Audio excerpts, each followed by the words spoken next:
ओम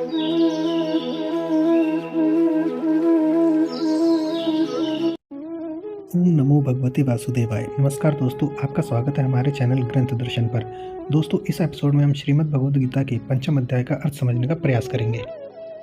श्रीमद् भगवद गीता के पंचम अध्याय का नाम कर्म संन्यास योग है, जिसके अंतर्गत श्लोक 1 से 6 में सांख्य योग और कर्मयोग का निर्णय है। श्लोक 7 से 12 में सांख्य योगी और कर्मयोगी के लक्षण और उनकी महिमा का वर्णन है।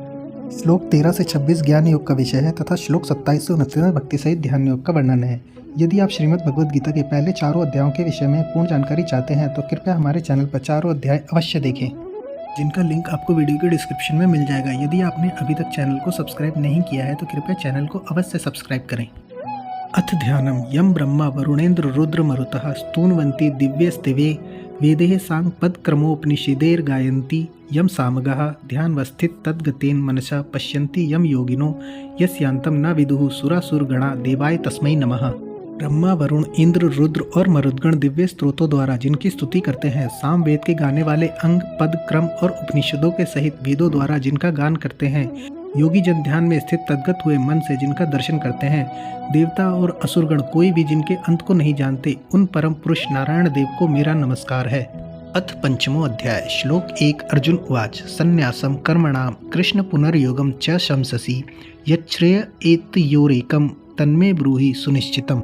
अर्जुन बोले, हे कृष्ण, आप कर्मों के संन्यास की और फिर कर्मयोग की प्रशंसा करते हैं, इसलिए इन दोनों में से जो एक मेरे लिए भली बातें निश्चित कल्याणकारक साधन हो उसको कहिए।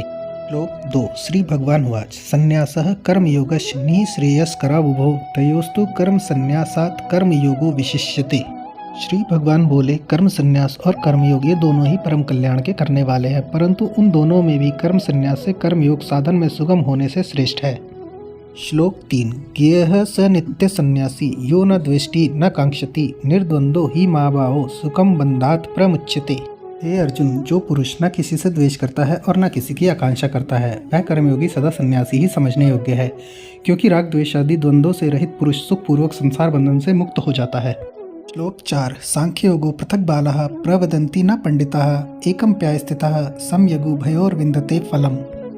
उपयुक्त संन्यास और कर्मयोग को मूर्ख लोग पृथक पृथक फल देने वाले कहते हैं, ना कि पंडित जन, क्योंकि दोनों में से एक में भी सम्यक प्रकार से स्थित पुरुष दोनों के फल रूप परमात्मा को प्राप्त होता है।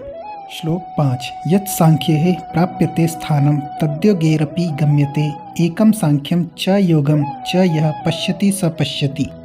ज्ञान योगियों द्वारा जो परमधाम प्राप्त किया जाता है, कर्म योगियों द्वारा भी वही प्राप्त किया जाता है, इसलिए जो पुरुष ज्ञान योग और कर्मयोग को फल रूप में एक देखता है वही यथार्थ दिखता है। श्लोक 6। संन्यासस्तु महाबाहो दुःखमाप्तुं योगतः योग युक्तो मुनिर्ब्रह्म नचिरेणादि गच्छति। परंतु हे अर्जुन, कर्मयोग के बिना संन्यास अर्थात मन, इंद्रियों और शरीर द्वारा होने वाले संपूर्ण कर्मों में कर्तापन का त्याग प्राप्त होना कठिन है, परंतु भगवत स्वरूप को मनन करने वाला कर्मयोगी परब्रह्म परमात्मा को शीघ्र ही प्राप्त हो जाता है। श्लोक 7। योग युक्तो विशुद्धात्मा विजितात्मा जितेन्द्रियः सर्वभूतात्म भूतात्मा कुर्वन्नपि न लिप्यते। जिसका मन अपने वश में है, जो जितेंद्रिय एवं विशुद्ध अंतःकरण वाला है और संपूर्ण प्राणियों का आत्मरूप परमात्मा ही जिसकी आत्मा है, ऐसा कर्मयोगी कर्म करता हुआ भी लिप्त नहीं होता। श्लोक 8-9। नैव किंचित करोमीति युक्तो मन्येत तत्त्ववित् पश्यन् श्रवन् स्पर्शन् जिघ्रन् शृण्वन् गच्छन् स्वप्न स्वशन प्रलपन् विसृजन् गृह्णन्मिषन्नि मिषन्नपि इंद्रियाणि इंद्रियार्थेषु वर्तन्त इति धारयन्। तत्व को जानने वाला सांख्ययोगी तो देखता हुआ, सुनता हुआ, स्पर्श करता हुआ, सूंघता हुआ, भोजन करता हुआ, गमन करता हुआ, सोता हुआ, श्वास लेता हुआ, बोलता हुआ, त्यागता हुआ, ग्रहण करता हुआ तथा आंखों को खोलता और मूंदता हुआ भी सब इंद्रियां अपने अपने अर्थों में बरत रही है, इस प्रकार समझकर निसंदेह ऐसा माने कि मैं कुछ भी नहीं करता हूँ। श्लोक 10। ब्रह्मण्याधाय कर्माणि संग त्यक्त्वा करोति यः लिप्यते न स पापेन पद्मपत्र मेवाम्भसा। जो पुरुष सब कर्मों को परमात्मा में अर्पण करके और आसक्ति को त्याग कर कर्म करता है, वह पुरुष जल से कमल के पत्ते की भांति पाप से लिप्त नहीं होता। श्लोक 11। कायेन मनसा बुद्धया केवलैरिन्द्रियैरपि योगिनः कर्म कुर्वन्ति संगम त्यक्त्वात्मशुद्धये। कर्मयोगी ममत्व बुद्धि रहित केवल इंद्रिय, मन, बुद्धि और शरीर द्वारा भी आसक्ति को त्याग कर अंतःकरण की शुद्धि के लिए कर्म करते हैं। श्लोक 12। युक्तः कर्मफलं त्यक्त्वा शान्तिमाप्नोति नैष्ठिकीम् अयुक्तः कामकारेण फले सक्तो निबध्यते। कर्मयोगी कर्मों के फल का त्याग करके भगवत प्राप्ति रूप शांति को प्राप्त होता है और सकाम पुरुष कामना की प्रेरणा से फल में आसक्त होकर बंधता है। श्लोक 13 सर्वकर्मणि मनसा संन्यस्यास्ते सुखम वशी नवद्वारे पुरे देहि नेव कुर्वन् कार्यन्। अंतःकरण जिसके वश में है ऐसा सांख्य योग का आचरण करने वाला पुरुष ना करता हुआ और न करवाता हुआ ही 9 द्वारों वाले शरीर रूप घर में सब कर्मों को मन से त्याग कर आनंद पूर्वक सच्चिदानंद घन परमात्मा के स्वरूप में स्थित रहता है। श्लोक 14 न कर्तृत्वं न कर्माणि लोकस्य सृजति प्रभु न कर्मफल संयोगम स्वभावस्तु प्रवर्तते। परमेश्वर मनुष्यों के ना तो कर्तापन की, ना कर्मों की और ना कर्मफल के संयोग की ही रचना करते हैं, किंतु स्वभाव ही बरत रहा है। श्लोक 15 न दत्ते कस्यचित् पापम न चैव सुकृतं विभु अज्ञाने नावृत्तं ज्ञानम तेन मुह्यन्ति जन्तवः। सर्वव्यापी परमेश्वर भी न किसी के पाप कर्म को और न किसी के शुभ कर्म को ही ग्रहण करता है, किंतु अज्ञान के द्वारा ज्ञान ढका हुआ है, उसी से सब अज्ञानी मनुष्य मोहित हो रहे हैं। श्लोक 16 ज्ञानेन तु तद्ज्ञानं येषां नासीत्तमात्मनः तेषामादित्यवज् ज्ञानं प्रकाश्यति तत्परम्। परंतु जिनका वह अज्ञान परमात्मा के तत्व ज्ञान द्वारा नष्ट कर दिया गया है, उनका वह ज्ञान सूर्य के सदृश उस सच्चिदानंद घन परमात्मा को प्रकाशित कर देता है। श्लोक 17 तद्बुद्धयस्तदात्मानस्तन्निष्ठास्तत्परायणाः गच्छन्ते पुनरावृत्तिम ज्ञान निर्धूत कल्मषः। जिनका मन तद्रुप हो रहा है, जिनकी बुद्धि तद्रुप हो रही है और सच्चिदानंद घन परमात्मा में ही जिनकी निरंतर एक ही भाव से स्थिति है, ऐसे तत्परायण पुरुष ज्ञान के द्वारा पाप रहित होकर अपुनरावृत्ति को अर्थात परम गति को प्राप्त होते हैं। श्लोक 18 विद्या विनय संपन्ने ब्राह्मणे कवि हस्तिनी शुनि चैव स्वपाके च पंडितः समदर्शिनः। वह ज्ञानी जन विद्या और विनय युक्त ब्राह्मण में तथा गौ, हाथी, कुत्ते और चांडाल में भी समदर्शी ही होते हैं। श्लोक 19 इहेव तेर्जितः सर्गो येषां साम्ये स्थितं मनः निर्दोषं हि समं ब्रह्म तस्माद् ब्रह्मणि ते स्थितः। जिनका मन समभाव में स्थित है, उनके द्वारा इस जीवित अवस्था में ही संपूर्ण संसार जीत लिया गया है, क्योंकि सच्चिदानंद घन परमात्मा निर्दोष और सम है, इससे वह सच्चिदानंद घन परमात्मा में ही स्थित है। श्लोक 20 न प्रहर्षेत प्रियम प्राप्य नो द्विजेत प्राप्य चाप्रियम स्थिर बुद्धिर सम्मूढ़ो ब्रह्मविद ब्रह्मणि स्थितः। जो पुरुष प्रिय को प्राप्त होकर हर्षित न हो और अप्रिय को प्राप्त होकर उद्विग्न न हो, वह स्थिर बुद्धि संशय रहित ब्रह्मवेत्ता पुरुष सच्चिदानंद घन पर ब्रह्म परमात्मा में एक ही भाव से नित्य स्थित है। श्लोक 21 बाह्य स्पर्शेष्व सक्तात्मा विन्दत्यात्मनि यत् सुखम स ब्रह्म योग युक्तात्मा सुखमक्षयम अश्नुते।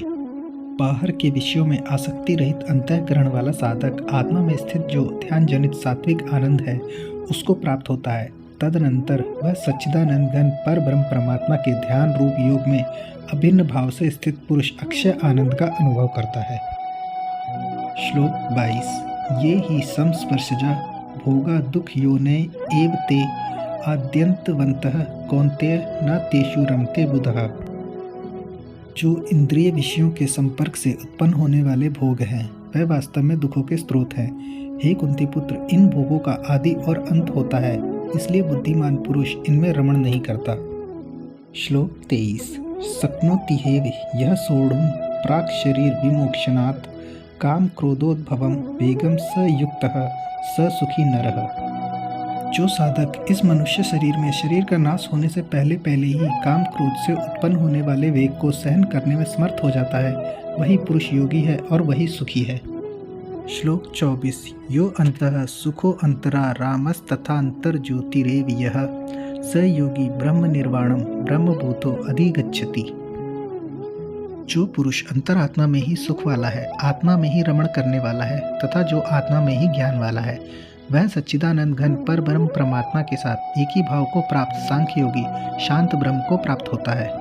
श्लोक 25 लभन्ते ब्रह्म निर्वाण मृष्यः क्षीण कल्मषः छिन्न द्वेधा यतात्मानः सर्वभूत हिते रतः।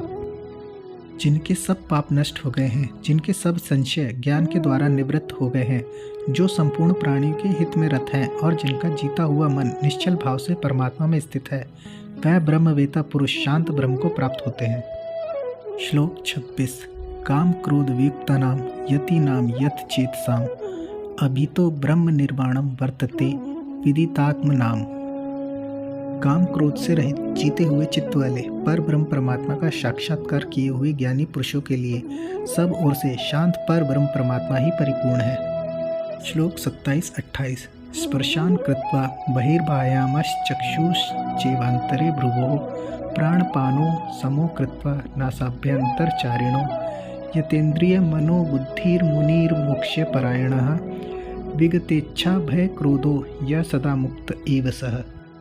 बाहर के विषय भोगों को ना चिंतन करता हुआ बाहर ही निकालकर और नेत्रों की दृष्टि को भ्रुकुटी के बीच में स्थित करके तथा नासिका में विचरने वाले प्राण और अपान वायु को सम करके जिसकी इंद्रियां, मन और बुद्धि जीती हुई है, ऐसा जो मोक्ष प्रायण मुनि इच्छा भय और क्रोध से रहित हो गया है, वह सदा मुक्त ही है। श्लोक 29। भोक्तारम यज्ञ तपसाम सर्वलोक महेश्वरम सुहृदम सर्वभूतानां ज्ञात्वा माम शांति मृच्छति। मेरा भक्त मुझको सब यज्ञ और तपों का भोगने वाला, संपूर्ण लोकों के ईश्वरों का भी ईश्वर तथा संपूर्ण भूत प्राणियों का सुहृद अर्थात स्वार्थ रहित, दयालु और प्रेमी ऐसा तत्व से जानकर शांति को प्राप्त होता है। ओम तत्सदिति श्रीमद्भगवद्गीता सूपनिषत्सु ब्रह्म विद्यायां योग शास्त्रे श्री कृष्ण अर्जुन संवादे कर्म संन्यास योगो नाम पंचमो अध्यायः। ओम तत्सत। इस प्रकार श्री कृष्ण अर्जुन संवाद के रूप में ब्रह्म विद्या और योग शास्त्र स्वरूप श्रीमद् भगवद गीतोपनिषद का कर्म संन्यास योग नामक पंचम अध्याय समाप्त होता है। तो दोस्तों, इन्हीं पवित्र शब्दों के साथ श्रीमद् भगवद गीता का 5वां अध्याय समाप्त होता है। आशा करता हूँ आपको 5वें अध्याय के श्लोकों के अर्थ समझने में कठिनाई नहीं आई होगी। आपसे अगली वीडियो में भेंट होगी जिसमें हम श्रीमद् भगवद गीता के 6ठे अध्याय का वर्णन करेंगे। कृपया हमारे चैनल को सब्सक्राइब करना ना भूलें एवं अपने सुविचार अवश्य साझा करें। नमस्कार। ओम कृष्णाय वासुदेवाय हरिये परमात्मने प्रणतः क्लेशनाशाय गोविंदाय नमो नमः।